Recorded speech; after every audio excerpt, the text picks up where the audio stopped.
La Cité de la Voix, c'est l'ancien hospice de Vézelay qui a été racheté par le conseil régional il y a maintenant une dizaine d'années et qui accueille des artistes tout au long de l'année, qui portent un ensemble vocal professionnel, Arcis Bourgogne, et puis toute une saison publique qui culmine notamment l'été avec les rencontres musicales de Vézelay.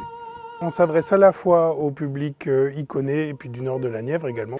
Et puis au cœur de la saison touristique, on s'adresse aussi à deux publics très différents. Les gens qui viennent à Vézelay mais qui ne savaient pas que la Cité de la Voix existait. Et on fait venir des gens aussi pour nos différentes activités et notamment pour les rencontres musicales de Vézelay.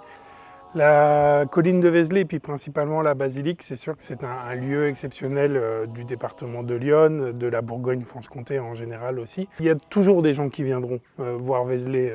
Notre objectif à nous et le travail qu'on peut faire, c'est donner envie de revenir voir Vézelay, de revenir voir les alentours de Vézelay, de s'installer, de passer quelques jours dans l'Yonne, contribuer à l'attrait du site pour justement donner quelque chose qui donne envie de revenir au public qui vient visiter la basilique de Vézelay.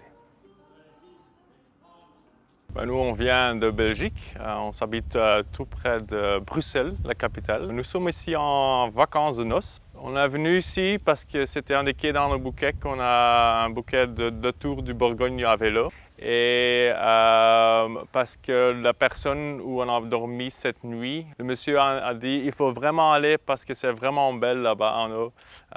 Ce sera dommage que tu n'as pas vu. Le village de Vézelay était très belle parce que l'église, ici, a une hauteur quand même spéciale pour que tu commences à penser comment il fait ça dans l'époque.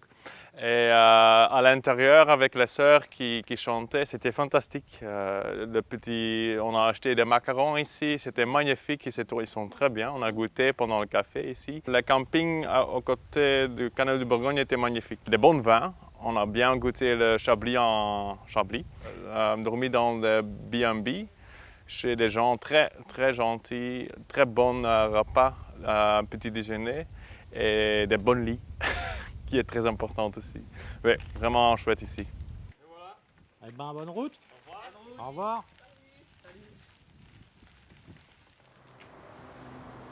Alors la chablisienne, effectivement, présente dans ce territoire depuis maintenant de nombreuses années, puisqu'elle a été créée en 1923.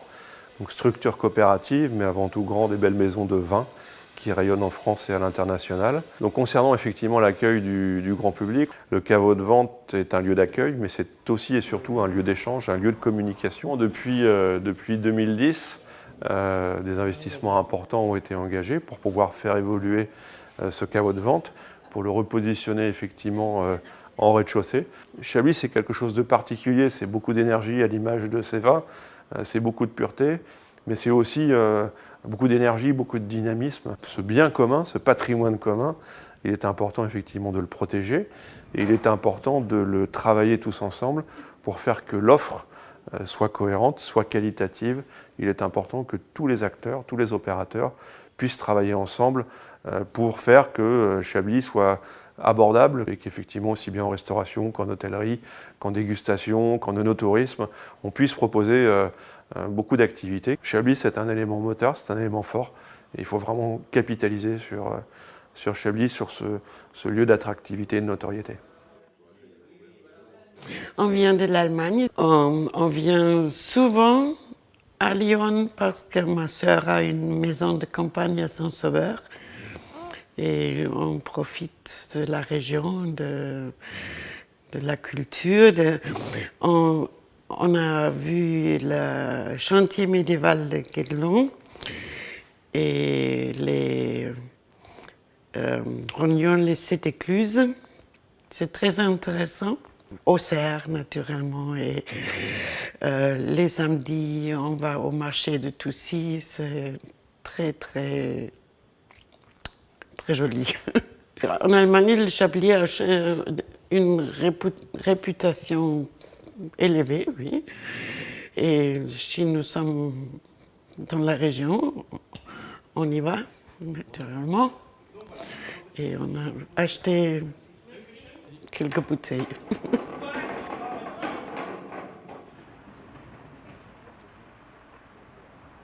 Moi j'habite Auxerre depuis 78, fin 78, Donc j'ai assisté, j'aime beaucoup le foot, donc j'ai assisté à la finale contre Nantes en 79, à la montée en 80, puis à la progression de la GIA en première division, jusqu'à la Coupe d'Europe, jusqu'au doublé, jusqu'à tout, voilà. C'est l'avantage de l'âge. Sinon, la GIA nous a suivis, on a surtout suivi la GIA. Et ça nous a permis, je vous dis, de bien nous aider à démarrer dans la vie, dans le commerce, dans la ville. Donc il ne faut surtout pas oublier ça. Bon, aujourd'hui, l'économie a changé, la GIA est descendue en deuxième division. Mais après match, on avait des grandes tables les arbitres, les délégués, comme partout font, tous les grands clubs de première division font avec la GIA. Aujourd'hui, tout ça, ça n'existe plus parce qu'économiquement parlant, les clubs en deuxième division n'ont plus les moyens. Je reste ouvert les après-matchs parce que j'ai souvent une table d'habitués du Luxembourg, vous vous rendez compte, ils ont le moral, hein, ces gens-là, qui viennent à 3, 4, 5, 6, et puis donc, par respect pour eux, depuis le temps que je l'ai fait, on reste ouvert, mais on fait que. Et ce que je dis pour moi, c'est pour mes collègues, c'est pour les hôtels, c'est pour les marchands de voitures. C'est comme tout ça, on s'en rend compte quand on ne l'a plus, ou moins. Nous sommes tellement reconnaissants à la GIA qui nous a tellement aidés à démarrer. Hein, on a fait notre boulot aussi, mais à côté de ça, on avait le potentiel. Qu'on souhaite qu'une chose, c'est que ça remonte en première division rapidement, puis qu'on retrouve tout ça, quoi. Pour moi, pour les jeunes, pour les collègues, pour Auxerre, tout simplement.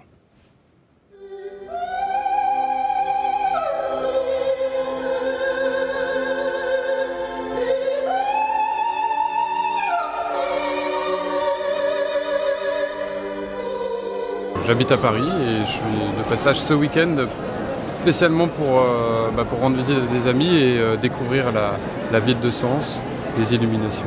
On vient d'arriver sur la ville pour dîner.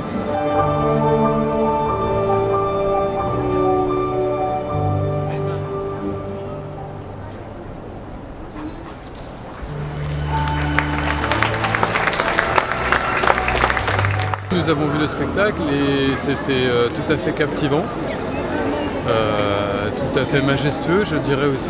Moi, j'ai jamais rien vu d'équivalent. Ça explique beaucoup de choses, c'est très bien fait.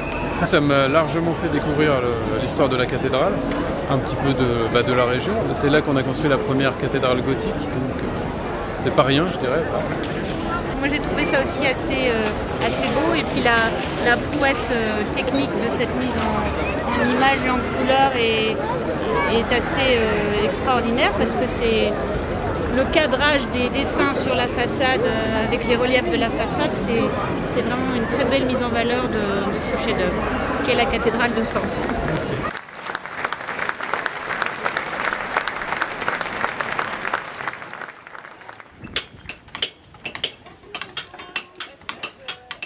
We are from Germany, near a town near Hanover. We've heard from Get Along on a television report on Arte, and so we decided to use our holiday here in France to visit Get Along. We are here with a camping car, and we stayed the last night in Treny, and there was a nice area for camping cars. I think we are not the last time here. We have to visit it in a few years, I think, to look what have changed. My first impression is fantastic. Yes, yes.